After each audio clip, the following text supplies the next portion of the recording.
রাতের আকাশে ভেসে উঠল আবু সাইদ মুগ্ধ। জনতা মুগ্ধ হয়ে উপভোগ করেন বুক চিতিয়ে দাঁড়ানো শহীদ আবু সাইদ ও পানির বোতল হাতে শহীদ মুগ্ধকে।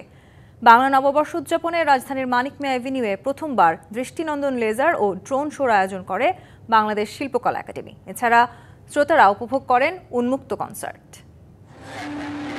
বাংলা নববর্ষ উদযাপনে মানিক মিয়া এভিনিউয়ে ছিল ব্যতিক্রমী আয়োজন লেজার ও ড্রোন শো।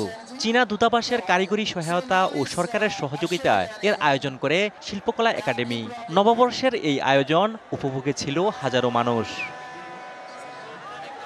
সন্ধ্যা 7টায় শুরু হয় লেজার ও ড্রোন শো। এতে 1971 থেকে 2024 পর্যন্ত সময়কে তুলে ধরা হয় নানা প্রতিকৃতির মাধ্যমে। দর্শক মুগ্ধ হয়ে দেখেন বুক চিতিয়ে দাঁড়ানো আন্দোলনকারী আবু সাইদ ও পানির বোতল হাতে শহীদ মুগ্ধকে।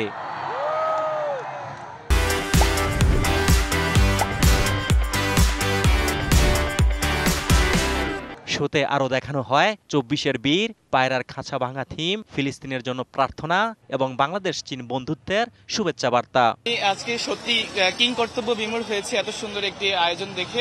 ঢাকার তথা বাংলাদেশের মাটিতে আমি কখনো এমন ড্রোন শো দেখিনি। এই সংসদ ভবনে এসে যে ড্রোন শোটা দেখলাম, আসলে এটা কখনো আমি আগে দেখিনি। এটা আমরা বাংলার ইতিহাসে আগে কখনো দেখি নাই যে শহীদদেরকে এইভাবে ড্রোন শুটের মাধ্যমে তাদের যে অবয়ব বা আকৃতি সারা বাংলাদেশের মানুষকে খুব সুন্দরভাবে দেখিয়েছে। এছাড়া জুলাই আন্দোলনের ধারাবাহিকতায় শেখ হাসিনার পতনের দাবিতে ছাত্র জনতার প্রতিবাদ স্থান পায় শোতে। এর আগে বেলা 3টা থেকে শুরু হয় উন্মুক্ত কনসার্টকে কেন্দ্র করে মানিক মিয়া এভিনিউয়ে ছিল উপচে পড়া ভিড়। গানের তালে নেচে গিয়ে আনন্দ উদযাপন করেন হাজারো জনতা। অজিত সরকার, ডিবিসি নিউজ, ঢাকা।